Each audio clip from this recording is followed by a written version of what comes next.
چارہ گھر کا نام کیوں استعمال کیا؟ کیا فلکرافٹ کی تنظیم اور چارہ گھر کا راز کھل چکا ہے؟ لفٹ جلد ہی ایک تہخانے میں جا کر رک گئی. وہاں 2 کاریں موجود تھیں. بٹلر نے دروازہ کھولا. تشریف رکھیے جناب، وہ شہزاد سے بولا. شہزاد آگے بڑھا تو اچانک اسے اپنی پسلیوں میں کسی ٹھوس چیز کی چبھن محسوس ہوئی. یہ ریوالور کی نال تھی اور ریوالور یقیناً موشر کے ہاتھ میں تھا کیونکہ وہی اس کی پشت پر تھا. اور شان نے ایک ایسے ہی موقع کے لیے اسے تھوڑی ہی تربیت دی تھی. اسے ذہن میں تازہ کرتے ہوئے شہزاد نے جسم کے اس حصے کے عضلات میں تناؤ پیدا کر لیا جہاں ریوالور کی نال لگی ہوئی تھی.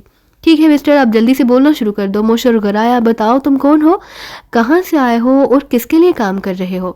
میرا خیال ہے یہ تمام باتیں تمہیں مس نیلم سے معلوم ہو سکتی ہیں. مجھ پر یہ ریوالور تان کر تم غلطی کر رہے ہو. شاید تمہیں معلوم نہیں کہ میں اس وقت اپنے ہونے والے سسر کے ہاں آیا ہوں. بکواس مت کرو ورنہ یہ سسرالی ہمارے تمہارا مقبرہ بن جائے گی. موشر نے سخت لہجے میں کہا. میں صرف 3 تک ہی گنوں گا، اس کے بعد کی گنتی اگر تمہیں نہیں آتی تو میں تمہارے لیے گننا شروع کر دوں گا. شہزاد نے کہا لگا کر کہا. 1. موشر گھر آیا. شہزاد نے جسم کے اس حصے کے عضلات میں مزید سختی پیدا کر لی جہاں ریوالور کا دباؤ چپکا ہوا تھا. مجھے میکسویل نے بھیجا ہے. اس نے جلدی سے کہا. میکسویل کون ہے؟ موشر نے کہا لگاتے ہوئے پوچھا. گولی چلاؤ تب تمہیں شاید زندگی بھر معلوم نہ ہو سکے گا کہ در حقیقت میکسویل کون ہے. احمق، موشر نے طنزیہ لہجے میں کہا. اس شخص کو کوئی بے نقاب نہیں کر سکتا. تم جیسے نہ جانے کتنے بے وقوف اس کو تلاش کرتے کرتے جہنم رسید ہو چکے ہیں. خیر، ایک میں بھی صحیح. شہزاد نے اطمینان سے کہا. میں گنتی دوبارہ شروع کر رہا ہوں. شہزاد خاموش رہا. اس بار موشر کا لہجہ مزید صفاق تھا. شہزاد کا جسم سخت پڑتا گیا. 2. شہزاد ٹائیگر نے ایک لمحے کے لیے آنکھیں بند کر لیں. 3. موشر نے کہا. اس کے ساتھ ہی اس نے ٹریگر دبا دیا لیکن شہزاد نے تنے ہوئے عضلات کو اچانک ڈھیلا چھوڑ کر اتنی تیزی سے تان لیا کہ ریوالور کی نال بھی متحرک ہو گئی. پھر وہ ایک لمحے کے لیے تھوڑا سا گھوم کر سامنے کھڑے ٹبلر پر کود گیا. بٹلر اس کے بوجھ تلے چیخ پڑا. شہزاد نے اسے دبوچے ہوئے کنکھیوں سے موشر کی طرف دیکھا جو کچھ فاصلے پر پڑا تھا. اس کے دونوں ہاتھ اپنی شہرک پر جمے ہوئے تھے اور اس کا دھانا کسی بیاب مچھلی کی طرح کھلا ہوا تھا. ریوالور اس کے قریب ہی گرا تھا. اس سے نکلنے والی گولی کار کی چھت کو چھوتی ہوئی سامنے کی دیوار سے جا ٹکرائی تھی. جمی اس کی گرفت میں مچل رہا تھا لیکن وہ نکل جانے میں کامیاب نہ ہو سکا. اس کی جدوجہد میں دیوانگی کی جھلک محسوس کر کے شہزاد نے اس کی ریڑھ کی ہڈی پر حفیظ سا دباؤ ڈالا. میکسویل کون ہے جمی؟ اس نے ٹھٹری ہوئی آواز میں پوچھا. آہ، جمی کے حلق سے حفیظ سی آواز نکلی لیکن کچھ ٹوٹنے کی آواز اسی سسکاری سے کہیں بلند تھی.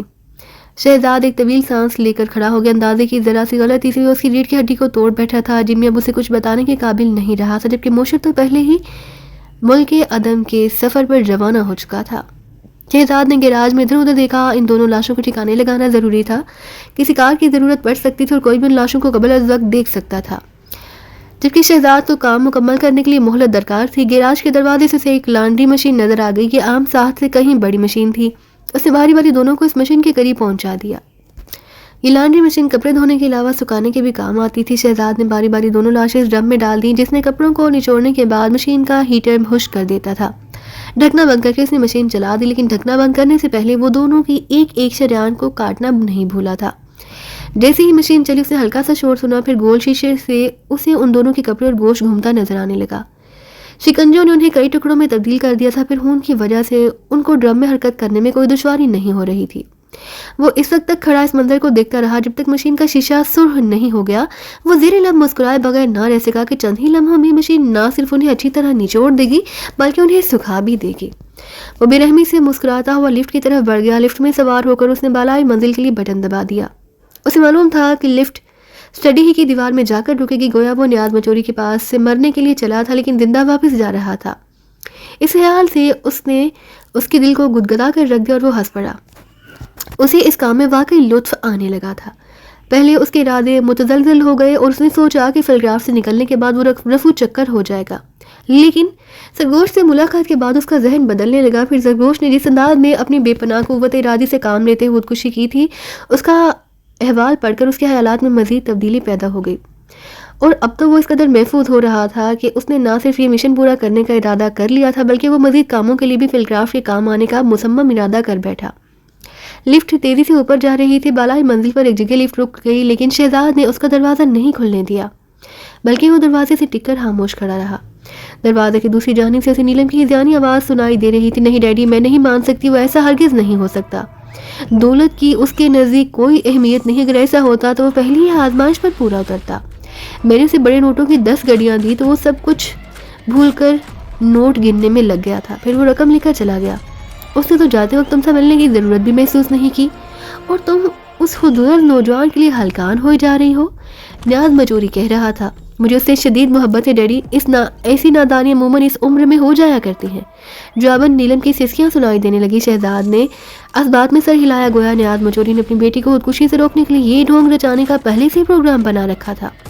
اس نے بٹن دبایا اور لفٹ کا دروازہ کھلتا چلا گیا۔ نیلم اور نیاز مجوری نے چونک کر دیواری لفٹ کی طرف دیکھا، پھر دونوں کی آنکھیں حیرت سے پھیل گئیں۔ نیاز مجوری کا چہرہ دیکھ کر یوں محسوس ہوتا تھا جیسے وہ برسوں کا بیمار ہو۔ شہزاد لفٹ سے اتر آیا اور آہستہ آہستہ نیاز مجوری کی طرف بڑھنے لگا، جس کا رنگ رفتہ رفتہ کفن کی طرح سفید پڑتا جا رہا تھا۔ شہزاد لفٹ سے نکل کر ان دونوں کے حیران چہروں کو دیکھ رہا تھا اور اس کے ہونٹوں پر مسکراہٹ تھی۔ نیلم دیوانہ وار دوڑتے ہوئے اس سے لپٹ گئی۔ نیاز مجوری نے پلکیں جھپکائی، انداز ایسا ہی تھا جیسے اسے اپنی آنکھوں پر یقین نہ آ رہا ہو۔ وہ بوکھلاہٹ میں بس اتنا ہی کہہ سکا، موشر کہاں ہے؟ ذرا گھومنے پھرنے گیا ہے، شہزاد نے کہا۔ اور جمی؟ ظاہر ہے کوئی شخص گھومنے کے لیے تنہا تو نہیں جاتا، وہ بھی اس کے ساتھ ہی گیا ہے۔ شہزاد نے بڑی معصومیت سے یہ بات کہی۔ ڈیڈی آپ نے مجھ سے جھوٹ بولا تھا، نیلم نے آنکھوں آنسو بھر کر کہا۔ اس کے لہجے میں بے پناہ شکایت تھی۔ نیاز مجوری ہنس پڑا، بڑا ہی ہذیانی قسم کا کہہ کہا تھا۔ شہزاد کو ایک لمحے کے لیے یوں محسوس ہوا جیسے اس کا دماغ الٹ گیا ہو، لیکن اس کہے نے نیاز مجوری کو خود پر قابو پانے میں بہت مدد کی۔ نیلم پلکیں جھپکاتے ہوئے اپنے باپ کو دیکھتی رہی۔ شاید اس کا یہ انداز بیٹی کے لیے بھی ناقابل فہم اور نیا سا تھا۔